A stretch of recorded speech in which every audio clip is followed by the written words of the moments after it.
Everyone has a story to tell, shining a light on stories that uplift us, that change us, that inspire us. The Yogi Hour. Listen, be inspired.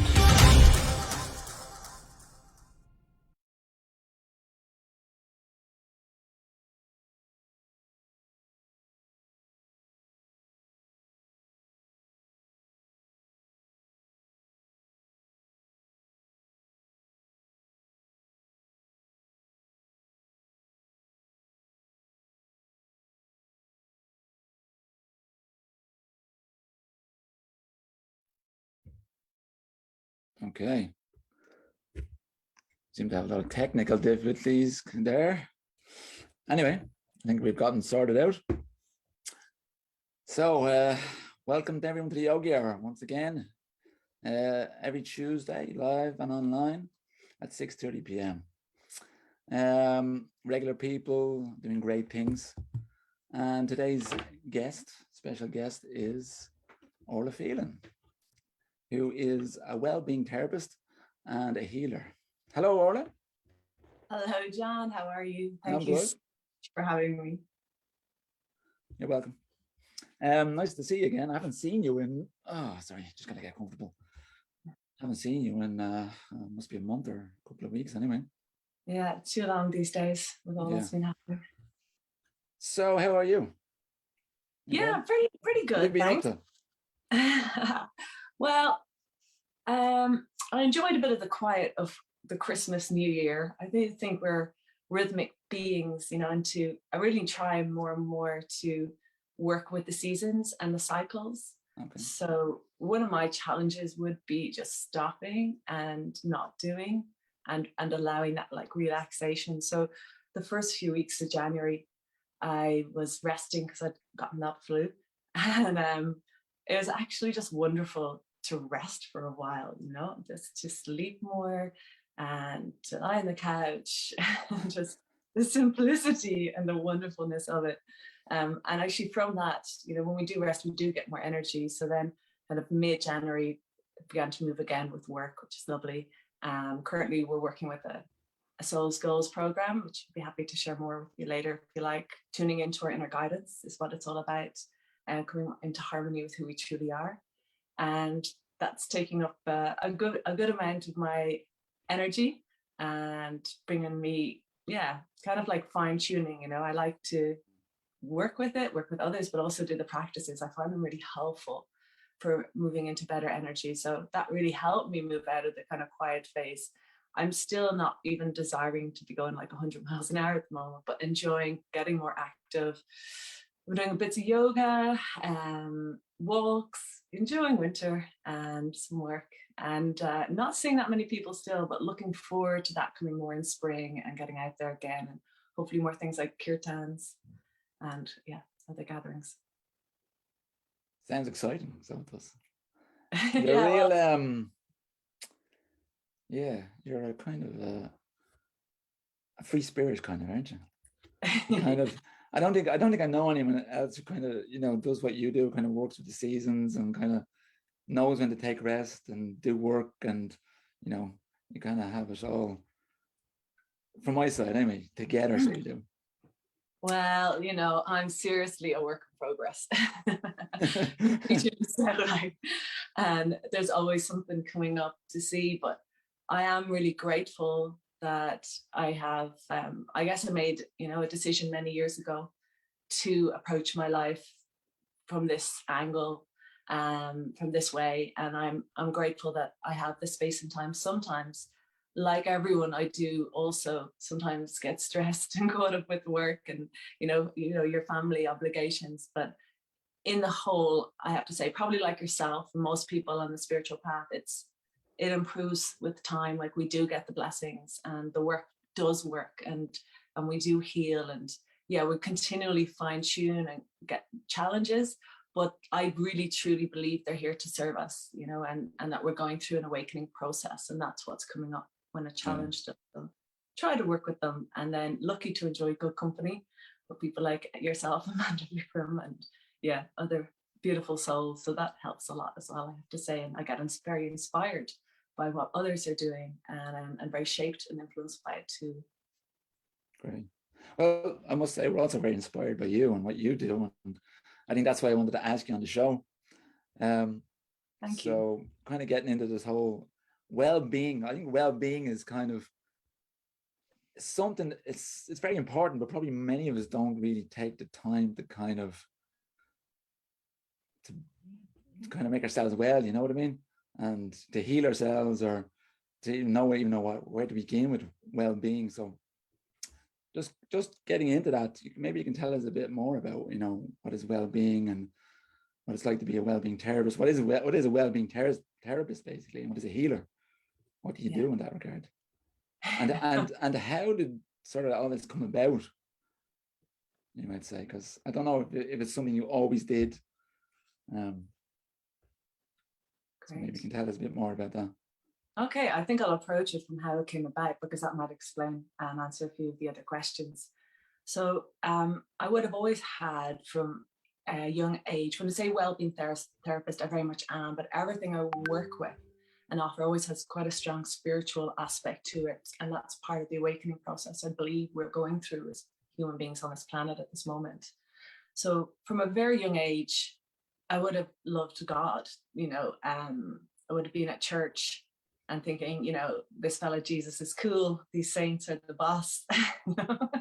And like I liked all the stories, but I would have been a bit confused also, because I remember being at church and going like, where are the singing, dancing priests? And I don't know why, but to me it all went together as one. And I always try to skip mass. That happened a bit later on, I hear you. But even still in those years, I wouldn't mind going as long as I could go by myself and sit at the back. There was something about it, about this kind of time out, maybe some interesting stories that touched me, but I very much had it there. I liked being in nature. I would talk to God. I was living a regular life. And excuse me, I think the reason most people are in wellbeing, to be honest, is because they've fallen into it because of their own health. And that's what happened with me. So I would have lived a very, normal, whatever that is, regular life, going to school and college and starting to work. And in my early work years, I was about 25, I caught up with a friend who I hadn't seen in a few years. How are you? Her name is Maria Lopez. And she's from Spain. And she said, oh, very good. I'm now a healer and a shaman. I said, what? Tell me more. So we had this great conversation. And she shared with me what had been happening for the last few years. She had been training in different courses. And I went back to her house and I literally just asked her to become my teacher that evening. And for 1 year, once a week, I would go to her house and she would teach me about meditation, healing, and some kind of esoteric studies, maybe symbols or different things that she would come across. So that was, without a doubt, the most wonderful year of my life so far, and that had happened at that stage. And it was the first time in my life I actually felt a bit normal, because otherwise I had been doing the school, the college, the work, but they always felt a little bit unnatural, superficial, like not in a huge extent, but just something not quite right. You're trying to do what you're meant to do, but it doesn't quite feel right. But as soon as I started practicing meditation and healing, I was like, this feels normal. I felt like I'd done it forever. It just made sense to me. And it was wonderful because I found a bit of myself in that. And it also, began to have an impact on my own mind, and I began to become happier. I think, just to mention, I'd had a lot of childhood experiences with at nighttime of having visions and seeing and hearing things, and nobody ever really understood them, but they were very real but they stopped when I was a teenager. So as soon as I began to meditate, it just felt like, well, firstly, I had a belief and understanding that there is something going on. I didn't understand it, but there was some kind of opening, some ease with it. And so I kind of tugged to it like a fish to water. So that started it off. That started off meditation. I really got into it. Like I jumped first in. I started researching a lot of different things. And they're only things I still use today, 20 years later. Crystals, healing methods, this type of thing. So I had this wonderful year of my life. And my sister taught me this quote that year, to look in the mirror and say, every day in every way I'm getting better and better, you know. And a lot of people think that's really cheesy, but it's extremely powerful, and I'd encourage anyone to try it. So that literally happened over that year, and I actually, you know, began to transform how I looked and everything. And it led me to move to New Zealand. I had been looking for an experience to travel overseas at the time, and as soon as New Zealand came, I just realized that's what I've been looking for. I didn't realize it till it popped into my awareness. And so I moved to New Zealand. I had a partner at the time from Argentina. So my boyfriend and I moved there together to live. And so I arrived in New Zealand, what should have been the happiest time of my life. You know, what was the age? I think I was 26 when I got to New Zealand. And I had a house near the beach, and I got a good job, and I was like, yay, this is the dream. Like, this is what I'm told you're meant to do. This is the equation for happiness. But something really strange happened. I began to get quite depressed. And as soon as I was having, like, you know, some personal challenges, my partner, and I stopped meditating straight away. I stopped all those healing practices. I just didn't feel I had the headspace. And things just got, you know, really challenging, really, really challenging. And this often happens to people who are on the path as well. You'll have a high initially, and things will really open, and then the challenge will come. And I mean, what I feel was happening to myself was that I wasn't in alignment with my truth. So my mind wasn't quite thinking clearly. I realized I had always thought karma worked, you know, like if I say something, it'll come back to me. If I do something, be conscious of what we do and say, but I didn't realize it affected our thoughts. And that's, you know, I had a lot of deep, mystical and powerful experiences through this that really helped me. And one of them came in, and it just showed me that my thoughts were creating my reality. And I was thinking negative things, and they were bouncing back very quickly into my reality. So what happened was I got anxious, depressed, and ended up with health issues. I had to go into the hospital, have a few operations, and it all happened over 3 or 4 months. It was very intense, very scary. I was far away from home. And I also had some other health issues. So it was literally going from, you know, that one extreme to the other. And one of the wonderful things that happens, I think, when we hit a really tough place is that we open up to looking at things differently, open up to being willing to change. And so that happened to myself, and I began to get this insight that I needed to work with my thoughts, become more aware of them. But also I went to a herbalist, and his name was Merv, which is the same name as my brother and my father. And it's an unusual name, Merv, short for Mervyn. So I felt like, I think when we hit a really tough place is that we open up to looking at things. That's my phone. That's good. At least the volume's working. I hope I'm not speaking too much here, but I just wanted to give you please go on. Thank you. I think it'll make sense. So I went to this herbalist, and he said to me, you need to do a cleanse. You know, he explained what was going on in my system, and how he talked about parasites in the system. And I was thinking, there's no way I have them. Sure, you know, no, we don't have them in the Western world. And well, I wasn't against it. I was surprised more than anything else. But he said, no, this is what I do, and I know it really well. What we need to do is cleanse your system and use muscle testing and herbs to find out which of my organs were under stress and pressure. We looked at my hormonal system.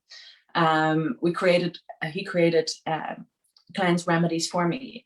And then he pulled out this box, a big wooden box. And I was looking at it, and my heart literally started beating through my chest, like, but I was like, what in the world is going on here? And he opened it up, and in this box were Bach flowers. And he said, these are going to help you emotionally to come into a more stable place. Because, you know, when you're going through a challenge, be very stressed, it can be very hard just to come back to peace, the simplest of things. So he made this remedy that I was having a huge body response to. And I'll always try and notice, you know, when I'm having some response, so there's something going on here. And he gave me these remedies. He sent me home, said, come back in a month. And I did. And I went home, and I just began to improve in my health and in my thoughts. It was a very powerful, supportive tool. There's so much work we can do, you know, through meditation, through prayer. But there's also really great tools out there that can help us. And I needed to cleanse my body. You know, I had health issues going on. And so, you know, for a year and a half, I took these supplements, but part of it was to change your diet. You know, you remove sugar, you remove wheat, and etc. And I was just thinking, no, I won't be having any of that yet. So over a year and a half, I took the herbs. I would approach the diet as much as I can. I was working in business, in a lovely job actually for the city council. I was helping them review their bylaws actually there, and sounds exciting. Yeah, it was a great job because where I lived, and their population had gone from 50,000 to 100,000. And that had happened over 50 years, I think. So they were very much building the place proactively, and they were putting in, you know, they were making it a nice place to live because they were continuously growing. And I got to see how that work with the bylaws, and how it was lovely to see the community at work and how you work from behind the scenes to support a healthy, thriving community. But as I was working there, I was taking these herbs, and my interest just kept getting more and more into health, because once you begin to have a shift, like I went home that day to my boyfriend, that first day I'd gotten these herbs, and I said, there's this thing called Bach flowers. Have you ever heard of it? And he goes, yeah, of course I have. And I said, what? So I went into work and I said, there's this thing called Bach flowers. Have you ever heard of it? And I said, yeah. I was like, how did nobody tell me? I didn't know we're here, you know, and I felt, because I began to get improvements, I felt so passionate that more people needed to know about this. More people needed to know. So, yeah, at the same time, I'd go to a lot of holistic fairs in New Zealand. There would be one, they'd be regularly on, and at holistic fairs, you would have healers, nutritionists, all different types of people working in this area. And every time I'd go, there would be one a month in my local area. There was a person, a healer, a man I would see, and I would always have this impulse that I should go and have a session with him. And I always ignored it. Excuse me, I'd be aware of it and I'd be like, no, I'm going to go to the fortune teller. No, so they might tell me what's going on and help me. So, you know, by the time after 5 months, I'd obviously gone through anyone who was in the fortune telling business at the holistic fairs. I was like, okay, time to listen to this feeling that I keep getting. So I went to this healer. His name's Bernie Melhuish. He's still in New Zealand, in Tauranga, working. And got up on the table and he did a session, and I felt a lightness come through. I felt a connection, love. And that was one of the big challenges I had when I was going through tough times. I forgot the feeling of love. It can happen to us. And so when Bernie finished, he was saying, you're a healer. And I said, well, yeah, well, I got into it in Ireland for a year and I trained a bit, but I wouldn't call myself that. And he goes, no, you're meant to be working with people. Very, very clear guidance here.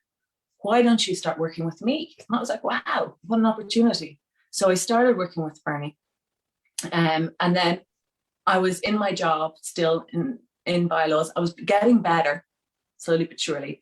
And I was getting more and more fascinated by Ayurveda, different herbs, different, meditation practices. So there was a big gap coming between what I was doing and what I was interested in. I had been asking myself the question prior to this, like, what is my passion? I felt like, why don't I have a passion in my mid-20s? I need to know what my passion is. You meet somebody who's a musician and they're so passionate, or an artist, or, an actor. And I was like, what? And I was like, oh, this well-being, like, because I was feeling better, I wanted others to know about it. And so I went to the guy who was helping me with the herbs. And I said, I want to learn what you do so I can share it with others and someday return to Ireland and perhaps help people there. And he said to me, yeah, great. I actually need somebody in 3 months and I'll take you.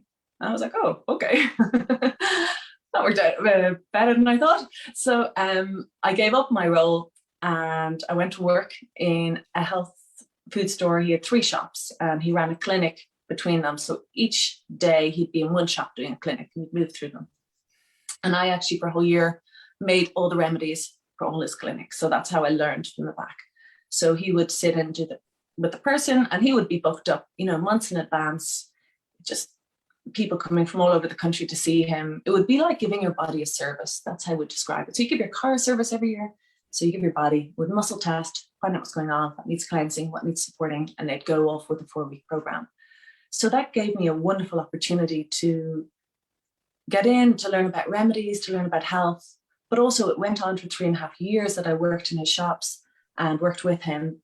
and also had clinics then. And it gave me the opportunity, I just literally jumped in. I read everything. I tried everything. I was so fascinated in the field of wellness. Prior to that, you know, I might have read like, oh, vitamin E is good for your skin. And you'd buy some, take for 2 days, and it doesn't work. You leave it in the cabinet.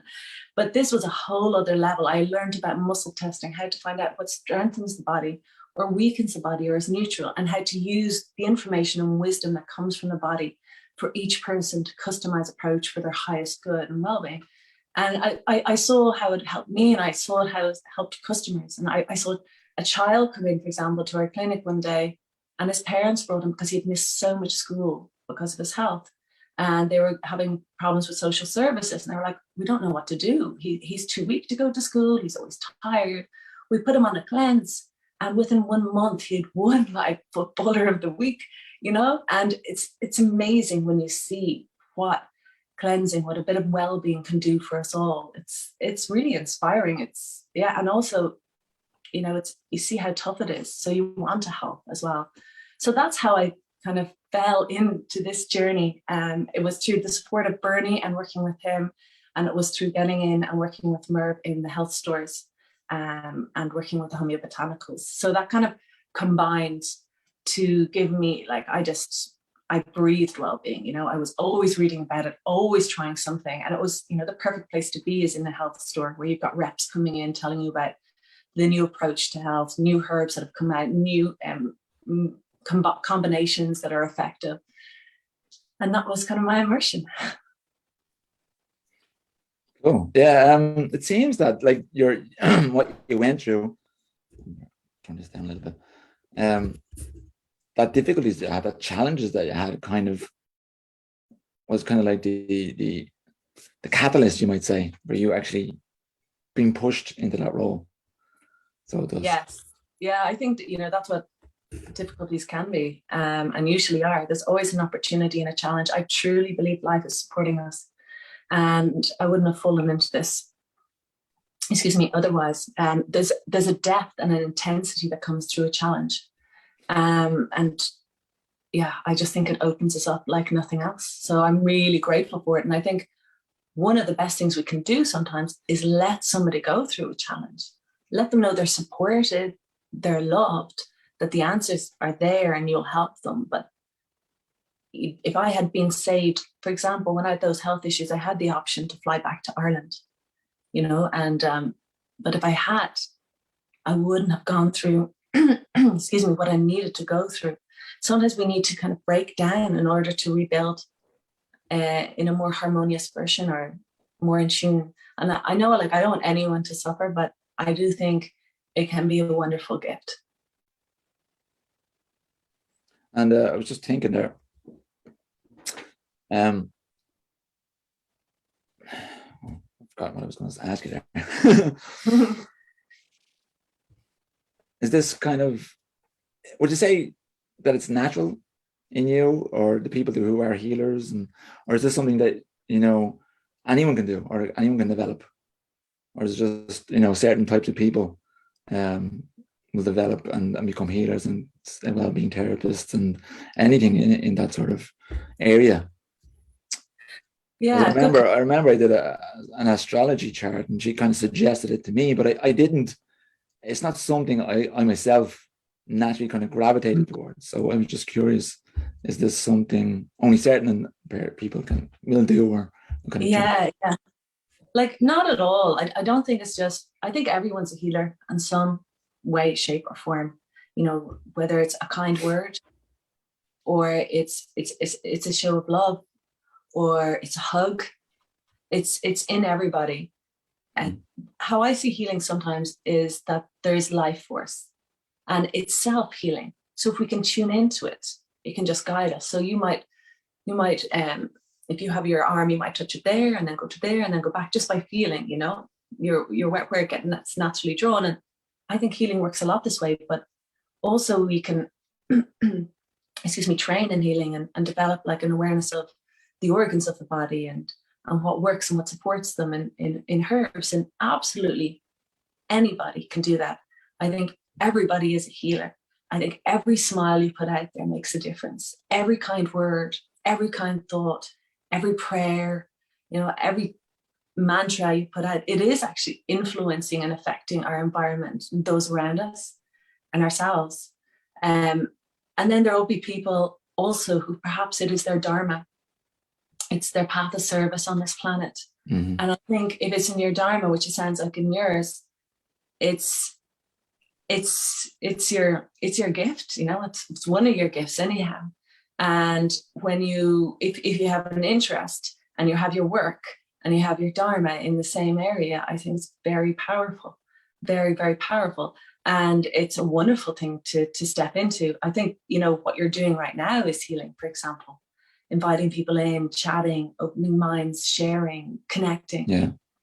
That was also in the astrology chart. The kind of, there's a whole list of things, and there were certain things that I suppose I kind of gravitated more towards than other things, and kind of recognized, certainly. Right. And have you found that you've been bringing more of those in, or you already had them? Yeah, I'm slowly kind of trying to bring more and more of those things in, so that I guess learn as I go. Yeah. And do they excite you? Would you look at that list and say, wow, all those things excite me, or most of them? Yeah, it's definitely some on the list that will excite me.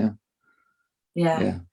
Maybe some of them kind of, I feel a bit maybe sort of, how would you say, anxious about, because it's an area I never even thought about or tried to even develop in any way. So that I suppose they gave me some anxiety, but certainly other ones that I kind of had an instinct towards initially or before I was told about them, certainly I've started on, and maybe there's a fear factor there in, how would you say, oh, how could I be a healer? Maybe just a fear factor. Stepping into it. But I wouldn't be worried about the fear, the anxieties, because they say that fear, anxiety, and excitement are all the same thing, kind of from different angles, or different vibrations. But if there's like boredom there, then that's maybe one to skip. Because that's the energy. The energy pumps me like that fear, or however it's coming through. That's wonderful. Yeah, I think I over the years I've kind of recognized or realized that how important, all this is, meditation and caring for yourself, not just trying to care for others, but initially caring for yourself and your body and your mind and just your whole well-being is so important. But that brings me to the question of, like, and I've probably even noticed in my own life that it tends to be something that we neglect. We're so busy, trying to do our work and trying to look after our family and even trying to look after so many other people. But we tend to kind of forget about ourselves. Yeah. And then we end up, like you said, you end up in hospital and going through so many difficulties. And I see that a lot of people have so many difficulties, particularly later in life. And they can end up with the likes of cancer and all sorts of things that come from when they were younger, probably, things that the way they just lived their lives and forgot about their own well-being through all their 20s and 30s and 40s and upwards. So is that something that, like, why do we neglect ourselves? Or is this something you're aware of? Why do we do it? And it's ourselves we need to take care of first, you might say. It's true, right? But like, how were we raised? Was self-care prioritized in your home environment, as something valuable? I don't know many people who would have been told to self-care much growing up.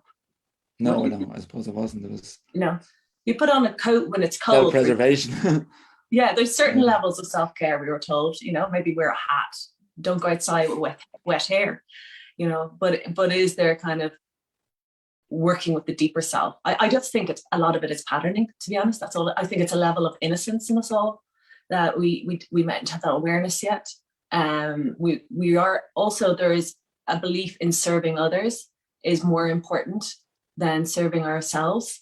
And serving others, I think we get, when we serve others from a place of inspiration and delight, an idea comes like, I know your wife make pushback, cup of tea, and it's, it comes to energy. It's the most beautiful thing in the world, and it gives us so much energy. But when it comes to to-do lists, you know, Yeah. and the fact that you're feeling drained and you're actually depriving yourself and you're giving, there's still a sweet spot there, but there is a point where we actually become relatively useless, you know, because our energy becomes so wobbly. There would be basic core practices that if we don't do them, we're not even in a good headspace. We actually kind of end up more of a destructive spiral, you know. So it's to find that point and not have to go there. So I definitely think it's self-education. I think it's repatterning ourselves. And I think it's deciding, you know, what I often do is I'll do phases of different things. For example, I'll cleanse every April and every October. And it'll usually keep going for a couple of months before it comes out. So I'm not cleansing at the moment, so I can have anything. It's absolutely wonderful. And I love it too, you know. But I couldn't live that way because just how my health is quite sensitive, you know, but I can enjoy a bit of it. And then I'll feel amazing when I'm cleansing. So it's that will keep that in balance, for example. But I think some non-negotiables are really important. When I was doing yoga teacher training, one of the girls, Sheila, she has yoga center down in Waterford, the collective, and she said getting on the mat is her non-negotiable every day. And I thought, well, they're good words, actually. It's if I make it a non-negotiable, it's not about having time or not having time. It's doing something, you know, and that something might be 3 minutes, 1 minute, half an hour, you know, depending on what's available. So prioritizing is really important, what your non-negotiable is for your well-being, and having something daily, you know, and it might be that you do it for this 4-week cycle, or you do it for this month, or for this season, or for this year. But that's a level of commitment to yourself. And in that commitment, there's kind of a beauty in the sacrifice as well that you're making. You're making time for this because of something greater, you know. Your service will be sweeter, but you'll be happier and more peaceful. It's really hard to take care of someone if the mind's not at peace, you know. And if I skip my practices, I can definitely survive for quite a while, but like I used to be able to. And within days, you know, I would just become so full of thoughts that I wouldn't kind of have space and clarity. So I couldn't serve another very well from that space. So there's many angles as to why it's important. But I think repatterning, recognizing that maybe our patterns aren't working for us. And I think that's a really hard thing to do sometimes, unless we sit down and consciously choose to recognize my beliefs that my patterns actually aren't serving me. Like I was so shocked when I discovered that about myself. I was like, how can I be actually making my life worse, like unconsciously, you know? Like I have good intentions, you know, and I'm not doing anything hugely terrible, but I actually am not supporting a healthier life through thinking this way, or, you know, eating certain foods, or whatever other patterns there are. So yeah, I think there's a little bit of an honest check-in is really healthy every month with yourself. Have a look at yourself physically. What's going on here? What would I love to? Because normally we have the desire, like, I'd love to be doing a bit of yoga. I'd love to be in nature a bit more.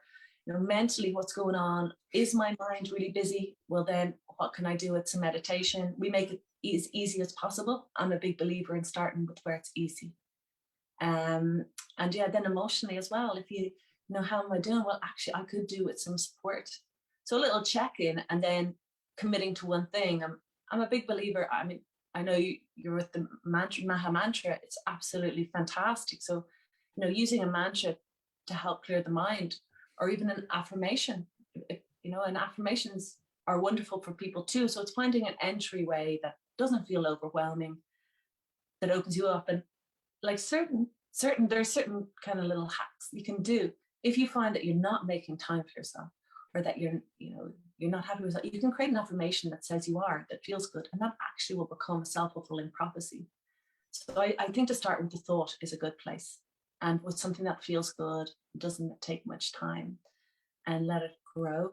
And maybe don't try and think you have to do something forever, but maybe for today, or this week, or this month, and see what happens. I think you've kind of answered one of the questions I was going to ask, was finding, how do you find the balance between sort of giving so much, because you're a giver and you're healing people and giving so much to people, and then obviously nourishing yourself, you know, because obviously people have that tendency to, it's easy to give, but like we were saying, like we tend to neglect ourselves. You can fall into that trap of, oh, I give, and then maybe when you're not nourishing yourself, you become, tired and deflated and even resentful in some respects of that. So, I think it's, what is your balance, you might say? You do. I don't know if this will answer, but it just comes to mind, like in the Soul's Goals, this program that really helps me. We look at relationships. And maybe you can explain more about what the Soul's Goal is, because I was going to ask you about that. What is the Soul's Goal? Maybe you can explain it. Sure. So it's a practice that kind of came to me when I was my awareness was expanding, and I was just getting so many thoughts each day. And it's like, what do I focus on? Do you know that? Like, what am I going to focus on? There's like random thousands of things running around my mind and running through it. And then also, people talk a lot about manifestation. You want that couch, you're going to manifest that couch. You're going to manifest that couch and have it in your home today. And you can do it. You want that house? And I was like, this is really interesting. Definitely manifestation works. If you really focus on something, it will come into your reality, I think. But like, what do you focus on? So how do you work with all these random thoughts? And what do you actually look to manifest? Because, there's karma in the universe. So if you pull something into your reality, it might come with a load of karma. And like, then the question is, do I really want it? And the answer is usually like, no, thanks, you can keep that. So I was wondering, like, what should I be focusing on? Like, if I'm going to give my energy to something, if I am going to have a focus, what is the best focus for I to have? And I was reading this book by Sri Aurobindo, and he was been based in Tamil Nadu in India, where they now have a community called Orla.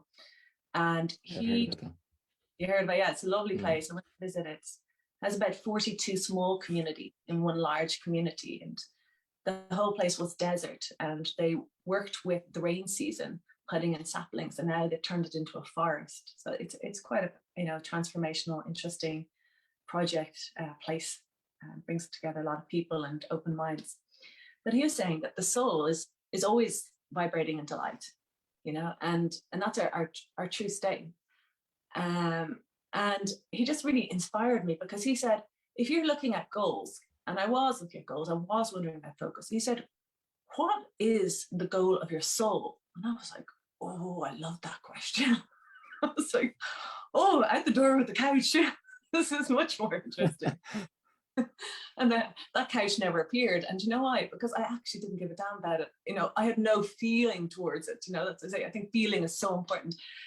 So anyway, out the door with the couch. But other things did.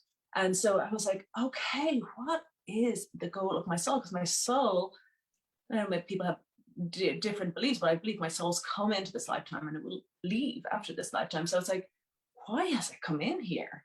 And what's it up to? Like, what's it here to do? And how can I support and serve that? And so it really stimulated me. So I began to meditate upon delight, this energy, so I could kind of enter my truer self, like become more like in harmony. And Sri Aurobindo says that through delight, we receive our insights from our soul, but also we connect it to the cosmic mind and infinite intelligence.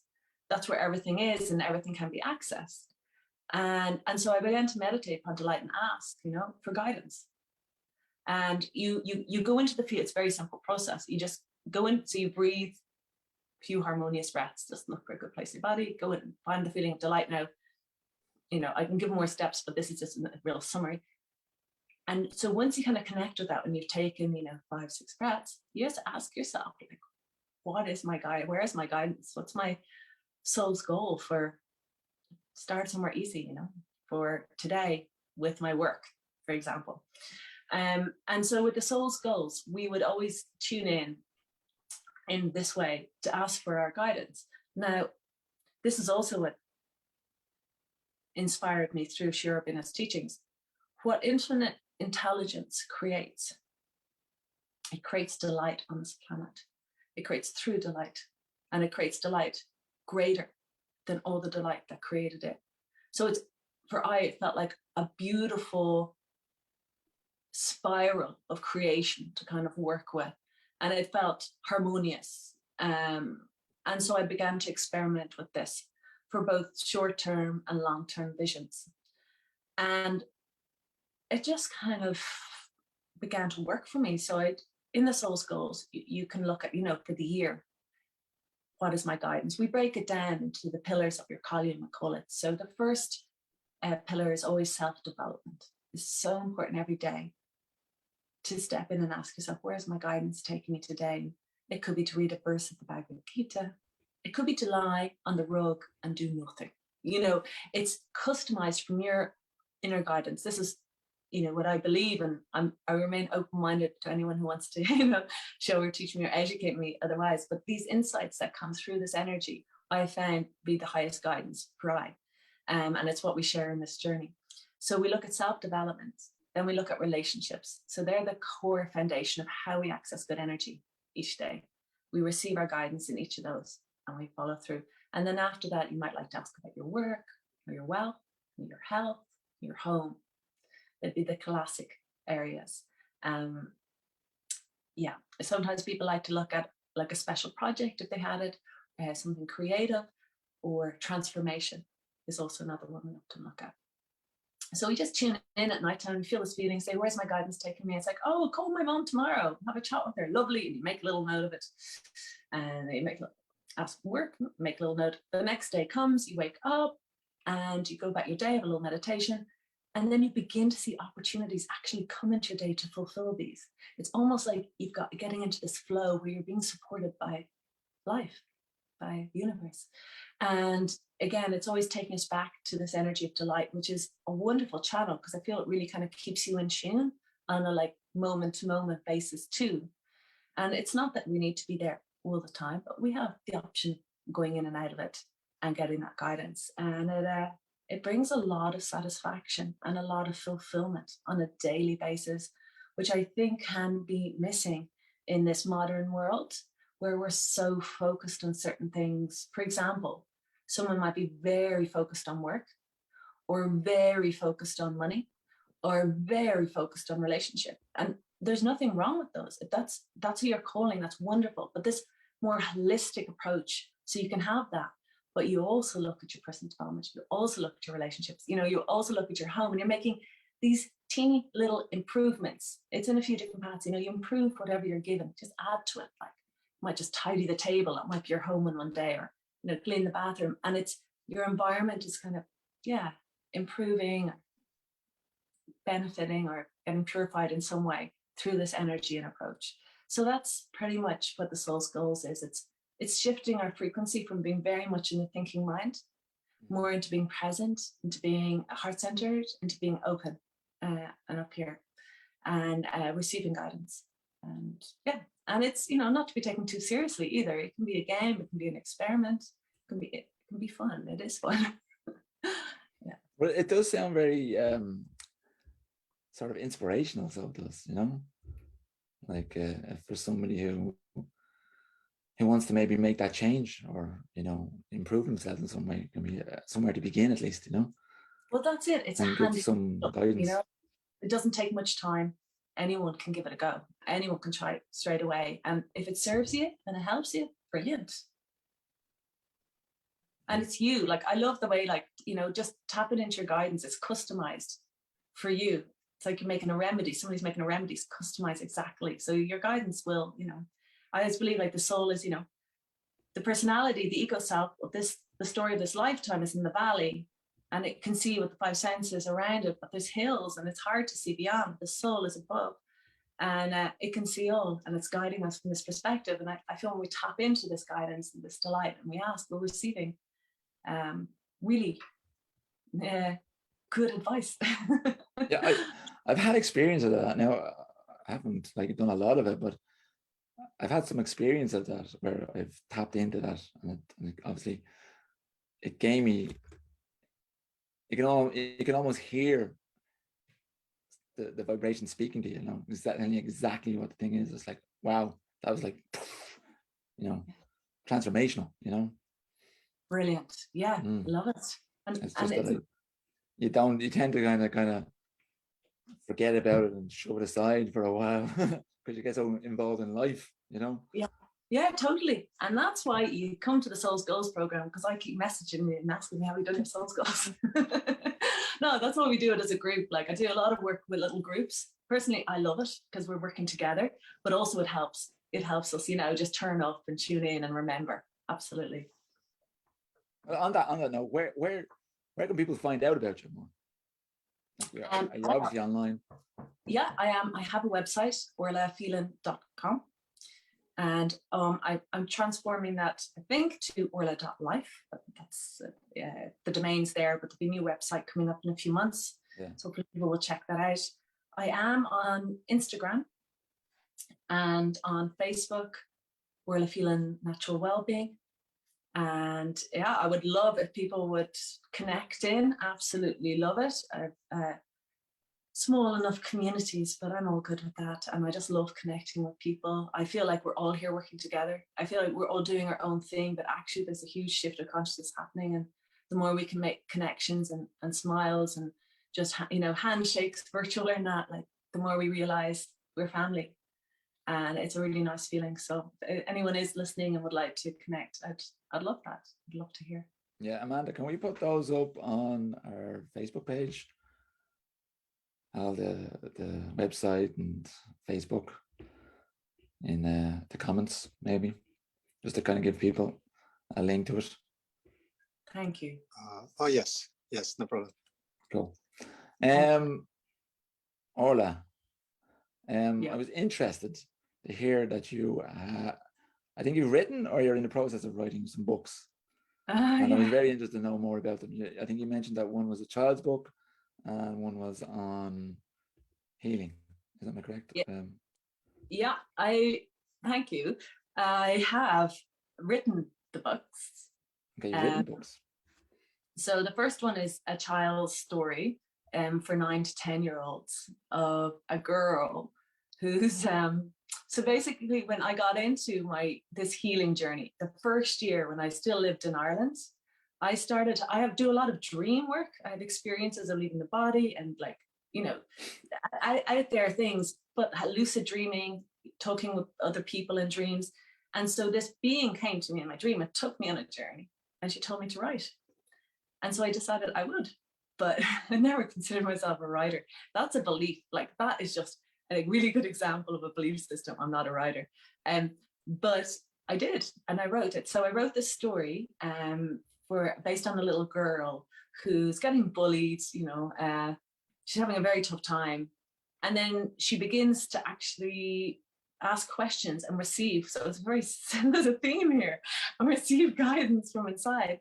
But she also finds out that she's part of an ancient lineage of star seeds and the Phelan, and that there's been a blessing put on her family. And that she turns 10, she begins to become aware of this awareness that she has, where she can actually connect with and see elementals such as fairies, gnomes, elves, and other star beings. So she has an experience where a being comes to her and takes her on a journey. So that's a children's story. It's really about support for younger people, because I think it can be tough, and teaching them to be kind to themselves, to speak kindly to themselves, and to ask questions and know that they're supported and guided, like from a greater power, God, all that is, this Krishna. There is a power here that we can tap into that's available for everyone. So it's her little journey of going from being lost to kind of going on a bit of a cosmic fairy tale, to finding really a bit of her own power, her strength. She finds a stone. She goes to a planet called Sirius, and she finds this like crystal stone in the water. And when she holds it up, it shows her visions, and it shows her visions of the other side of situations she didn't know about. So, for example, she holds it up, and she finds out who's been bullying her, and then she gets shown why the person's bullying her. So she begins to see there's other sides to things, and that if you can see the other side, you usually can find a feeling of harmony, because you begin to understand a bigger picture. So I was just trying to drop those ideas into any young people who are looking to read something. Yeah. Okay, sounds amazing, actually. Thank you. And it's in rhyme, the whole thing as well. So I hope there'll be somebody out there who enjoys it. And you know? has the book, is it ready for people to read? Have you got a copy of it there? Or? I don't have a copy here, but it should be released hopefully by the end of March. It will be available. Okay. Just in that kind of final stage process. Okay. Yeah, and it's called Sadie and the Other Side Crystal. Okay. Sadie and yeah, so I can look forward to that one. Yeah, thanks. So hopefully we'll have it then. It's actually just to complete the project, you know, because I started writing that in 2004. Wow. Sometimes does it take that long to write a book? No, it's not good, is it? But like I'm completing it, so I'm so happy. And sometimes just to complete something when you've not completed things, it's a really good feeling, because I wrote it, right, and I got somebody to read it, and they told me it was really terrible. I had to hide it away. And so I did. I put it away. I said, oh my God, I'm so embarrassed. I can't believe somebody actually wrote that back to me. They wrote it. So I was embarrassed and ashamed. It was a double whammy. And so many years later, back in Ireland, I told this lovely man I met down at, there's an Irish permaculture gathering that takes place every summer. And I was telling him the stories, an ex-publisher, and he said to me, will you send me that? I want to have a look at it. Later back in Ireland. Yeah. I met down. I had no intention. And he said, no, you have to do that. So anyway, you're just ringing me, which is, and you rang me twice or something, and you said, look, you know, because I did a meditation with them down there, and he was like, I had some experience, and I've got a really strong feeling about this story. Can you send it to me now? So I did. And he read it, and he goes, look, it does need a bit of work, but this is something that you have to share. And it was lovely, you know, what one word of sincere support can mean in our journey, and like that's what we can be for others too. It's just amazing. So I did, I pulled it out, I read through the whole thing again, I edited it all, and I kept editing it. I bet maybe 3 or 4 times, you know. Finally, it was about a third to a half in rhyme. Then I finally put the whole thing to rhyme. And yeah, and I'm publishing it with a couple who are in the States. A friend wrote to me at Facebook. I met them once, but we're Facebook friends, and they wrote to me there about 6 months ago. And they said, I have a really strong feeling you need to write a book, and these people will publish it. And I was like, because I just finished my final editing, and I was like, what am I going to do with it now? And I always trust that sometimes we don't know where we're going, but we know what the next step is. Like we might know what the following steps are. We have an idea of an outcome, but the steps will appear. Every time you take one, the next one will appear. And so I wrote to them, I've actually got something. That's great. And so they're actually publishing, they're based in the States, and they've been helping me do, you know, it needs to see just the final editing bits and pieces and some illustrations. So that's great. And so they're actually publishing, they're going to be exciting. Anything. Well done on writing. Finish it will be like getting it sorted. Thank you. And so after I wrote that, I lived in New Zealand for a while. Then I came back to Ireland. I did a lot of meditation, and then I went traveling again. Thank you. And so when I went traveling, I found that I was having a lot of conversations with people for a while about meditation, about healing, and just about well-being. And I thought I have to really start writing these down. And so I began to pen some other books, but I've never really shared them. I use them as the basis for workshops, but what I would like to do then at the end of this year is to publish the next one, and that's actually the Soul's Goals, and it's the whole concept behind it, talking about shifts and consciousness, all the different practices, and you know, we go into those pillars quite in depth, lots of questions, so for self-inquiry, and it's like, I think self-inquiry is such a feel-good thing to do. I encourage everyone to do a little bit of self-inquiry every day before you go to bed or when you wake up. And so yeah, that's the plan. Fingers crossed. John, see what happens. Yeah. Oh, well, it's already in motion. I mean, you can't stop it now. You might have hidden away for several years, but just the universe just came and took it out, and you can't stop it now. It's it up, and now it's getting printed. You know, so it's you might have hidden away for several years. You know, the very fact that you're just that energy you've gained is just coming to fruition now. Just took 10 years or more, but that's okay, I guess. It just wasn't the right time, maybe. It wasn't the right time for you. Well, I also that's Yeah, okay. you can work on a project, but if it doesn't kind of make it, say, to the public, It just wasn't the right or time, out to the world, it might be, I always thought that I need to grow a bit more, you know, and maybe it needs some finishing touches, so I need to become the person who can do that out to the world. Who knows? I do believe in timing. I do believe in, you know, surrendering completely. So we'll see. And if it gets out there, it's great, because I need to become the person, you know, it's a message for everyone and anyone listening. So please share. I think it's such an important part. Everyone can help just Yeah, get it out there. and this is for everyone and anyone listening. We all need each other. Share. I think that's such an important part. Everyone can help. I'm actually looking forward to it. Yeah, get it out there. Hey, thank you. 2 books. We all need each other. You can let me know, obviously, when they're available. And I'll get them. I'm actually looking forward. Yeah, get it out there. Okay, so just to finish up, I think there's one or two questions from Givna. He wanted to ask you, to finish up, do you think life is a continuous spiritual experience? Givna. Good question, Gina. Hello. I guess it is, but we mightn't always be in it or aware of it. And so our awareness of that spiritual experience might come in and out. It is, but we're in and out, depending on where we're at, what we're dealing with. And so but our yes of that spiritual experience might come absolutely in and out. I do. And in and out, depending on where we're at. What do you think, John? And so but our yes of that spiritual experience might come absolutely and out. Well, I was just kind of. What do you think, John? Before I was talking to Pushpa earlier on, and I think I mentioned something like that. It was just kind of, we're a spiritual being.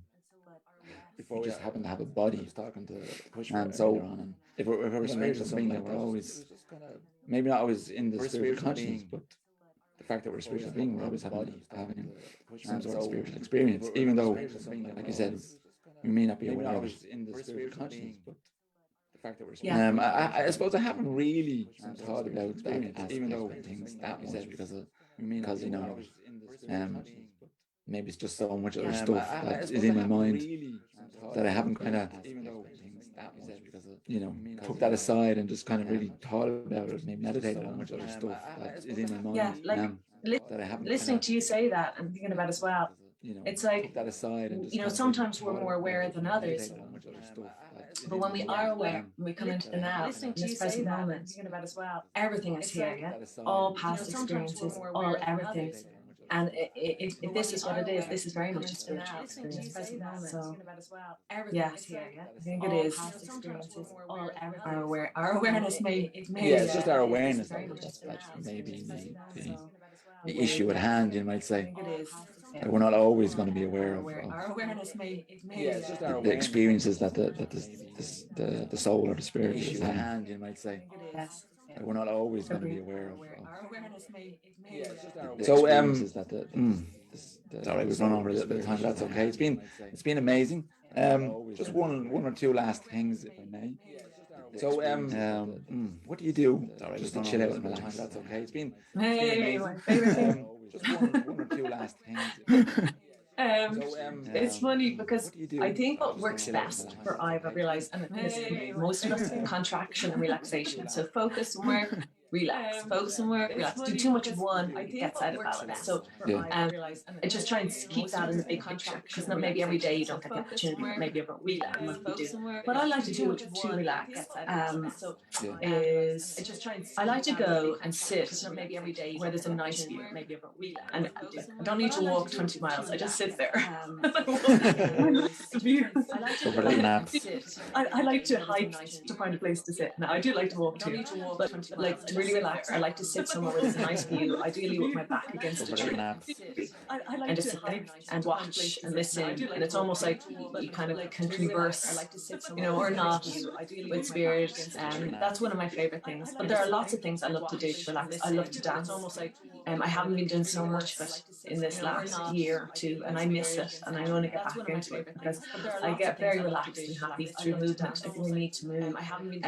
I would practice a bit of yoga most days. days. Now, some days it might be very short amounts, but I try and have that as a non-negotiable because it makes me feel good. And like the yoga, it's not necessarily I'm stressed and I do yoga and I relax. It's more like it's a maintainer of feeling fairly relaxed in a day-to-day basis, of a calmer. And same with meditation, like morning and night. As soon as I wake up, I sit up in my bed, and the last thing before I go to sleep, I sit on my bed and would meditate and practice. And again, the length can vary. It's very flexible depending, on what's going on. But they really help me like sleep more deeply, wake up happier, and have a more kind of content flow in the day. Other things, I love to lie on the couch, watching a movie. You have any good I think we all ones? like those. Yeah, please, I could do with some good recommendations. Other things I love to have movies I'd like to recommend. I love to walk, be in nature. I think we all like those. Yeah, please, I could do with some good recommendations. I'm sure there's 100 another one. Oh, I love to paint. I find that really relaxing. And again, I don't do it as often as I love. And would you be I'm sure there's 100 painting another one. like, Oh, I love to paint. like this one behind me, Really or relaxing. what's your again, painting sort of style I like? don't do it as often. I think there's a name for it, but I'm not sure what it is. Did you ever see the style where people paint like a 7-year-old? This one behind me, or It's a children's basic style. I think there's non-advanced style. No, it's very much I like to paint feelings and abstract things. Okay. And feelings really what I would paint, and I find it incredibly relaxing. And kirtan, and kirtan as well, music. To listen to gentle music and even instrumental, incredibly relaxing. And kirtan, and kirtan as well. And there's just one last thing before kind of touching on things that have been happening, over the last 2 years or more for people. Been a lot of kind of touching on, fear, anxiety, and stress, and difficulties that basically everybody has had, in different varying degrees and stuff like that. Fear, anxiety, have you got any sort of recommendations now or thoughts about how we can kind of shift ourselves out of? Have you got any that way that we've kind of maybe developed over the last 2 years? Thoughts about into something better? Not just coping with what has happened and how it's going to progress from now, but kind of making that shift. Not just coping with what you did at one point in your life, and how it's coming out of that fear and anxiety from now, but kind of making that shift, that management of that into you did sort of a better life at one point in your life. Really good question. I think one of the good things that comes from when we're in tough times is that we can pinpoint what's actually important to us. If life is kind of comfortable, we often never get uncomfortable when we're in tough to make a change for something that's important. We can pinpoint. But if somebody is having a tough time, I think it's to sit down and write out what is really causing me stress and what I like my reality to look like. It's like the intensity can really be our friend for helping us get clarity. So what would I like my reality to look like? It's like my reality to look like. And check in. Is this inspiring? Does this fill me with delight? Is this one key vision for this year? And then you start directing your energy towards that.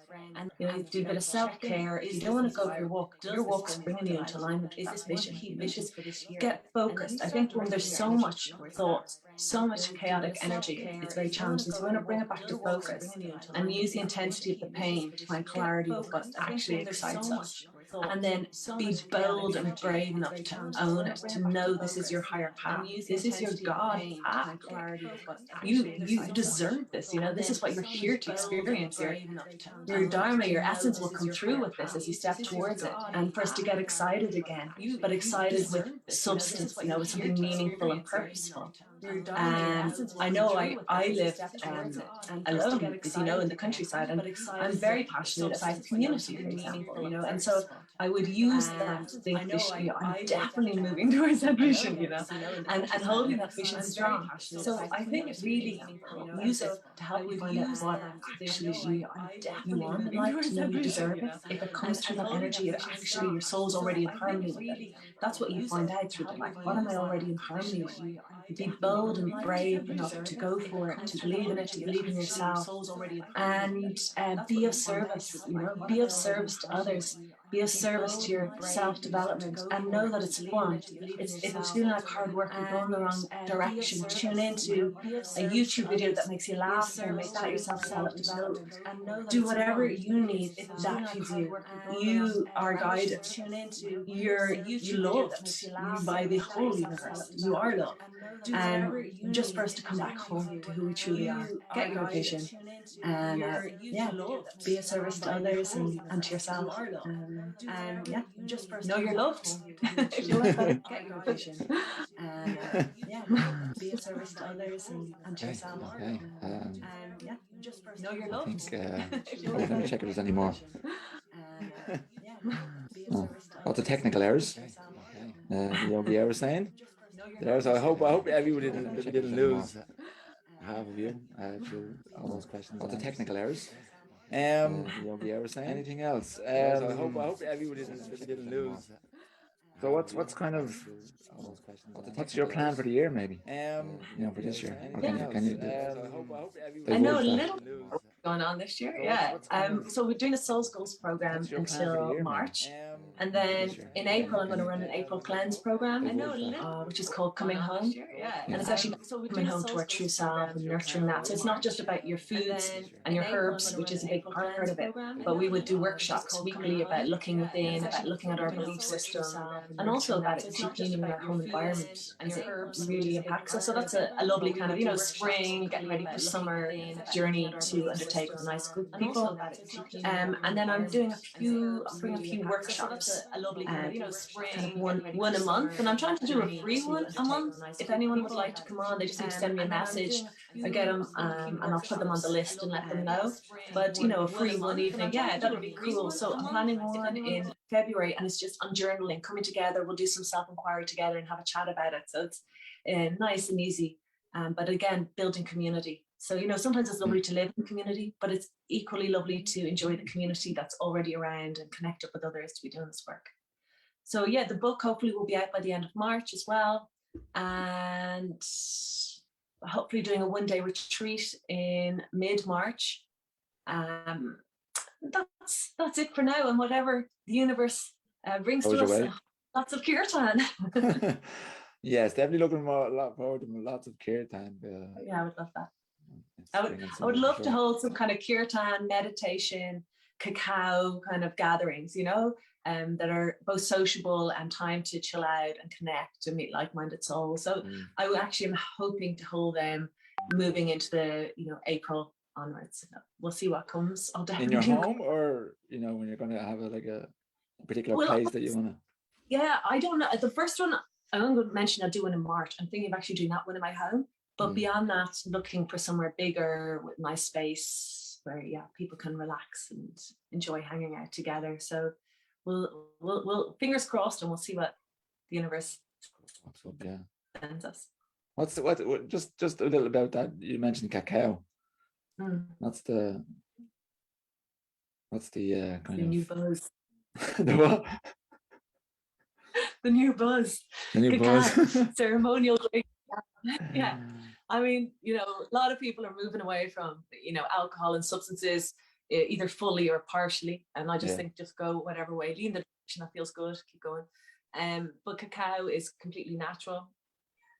This cacao comes from Peru, and this community there, it comes from their land. They're paid well for it, and half in advance. So it's kind of got all that background of fair trade and goodness going on. And the plant itself is, it's bitter. It's in its purest form, and you mix it with water and sometimes a plant-based milk. It's considered very pure, so you don't put, for example, processed sugar or anything like this into it. You kind of try and help elevate it and keep it elevated. So people might use an agave, or they might put in vanilla, and so you're creating this drink. I guess you could call it a high vibrational drink, and when you drink it, it opens the heart. So it's a heart opening plant medicine. And some people, when they do that, they like to relax. It's a wonderful thing to do, to go for a walk. If you're going out in nature, if you're going out to do any kind of healing work with nature or meditation, It's also very powerful to do in a group. If you have, it brings you kind of deeper and more centered. So if you have an intention or a prayer, it's complementary to, and likewise in group circles, whether that's through conversing together and sharing, or it's through kirtan and praying, or it's through other music and dance. So it goes all the way from kind of quiet contemplation to absolute dancing, and it's a heart opener for all those activities. It's become really popular, as you probably see it, and I'll definitely bring you some next time, because I also sell it on my website. I was very fortunate that somebody asked me would I sell it in Ireland for them. They're in Denmark, Sophia, and her husband's from Peru, and so they've connected with this community, and they're distributing it in Denmark themselves, and I'm sharing it here. Okay. Sure, Yeah. you can get it in quite a few places, but it's lovely to try. I really do recommend it on an empty stomach. I am. It's very, yeah, cacao. Okay. Thank you. I will definitely try. I think you did once give it to me. Give it to me once, I should say. Yeah, definitely next time we all catch up, I will try and organize some. Cool. I would love that. Sounds great. Sounds Thanks. great. Okay. Orla, I'm thoroughly delighted and appreciate it very much you coming on the show and talking to us. It's definitely been an eye opener, and it's been wonderful having you, as always. John, it's been such a pleasure. I have to thank you from the bottom of my heart. It's really nice to be here and chat with you. I love what you're doing. I love your show. Well, I'm only just beginning, but yes. Yeah, well, and how you're turning up in the world, you know, and what you're putting out there. I really do appreciate you and Amanda Vikram and all your offerings. So thank you so much. I really do appreciate being here. Am I invited for the cacao ceremony? Definitely. Absolutely. It's definitely going to be helpful. You need a body. His body. Okay. Not just the voice, a body. Need to manifest one. Okay. Thank you very much, Orla, from my side. And I just want to take this opportunity, besides thanking you for really wonderful, insightful, inspiring and story. Yoga Maya also commented it's such a wonderful story. There are few friends and followers that commented. I had to apologize for the last 15 minutes of some double voices echoey. That's my fault, and I hope you heard, unless we have to repeat the last 15 minutes, but not now. So no, I'm just going to take the opportunity to apologize. We are just in an infant stage. We are not yet even crawling. So hope you can bear with us. Lying down. And we promise we'll walk one day. Hope we can walk with us. Yes. So Harry, thank you from my side. Thanks, Amanda Vikram. Thank you very much. We wouldn't be on. I wouldn't be live without your technical expertise. I wouldn't. But thank you. Yeah, he's great. Like even Amanda does the graphics for my stuff. He's amazing in every way. Like, as are you, John. It's a great community to be connected with. So yeah, thank you both. It's really been lovely. It's been a lovely chat. It has been. Yes. I wish your show every success. Every Thank you. So again, we're going to be live next week on Facebook and YouTube, same time, 6:30, the Yogi Hour. And next week we have Carnatory. She'll be talking about her journey in spiritual life and her business and a host of other things. I'm sure. So tune in next week. And until then, I wish you all a good week. And don't forget to check out Orla's website and see if there's anything that you might like to join. So until next week, Orla. I don't know when I'll see you again, but hopefully soon. Yes, thank you. Yeah, look forward to it very much. Yes. All right, well, take care, everybody. Everyone has a story to tell. Shining a light on stories that uplift us, that change us, that inspire us. The Yogi Hour. Listen, be inspired.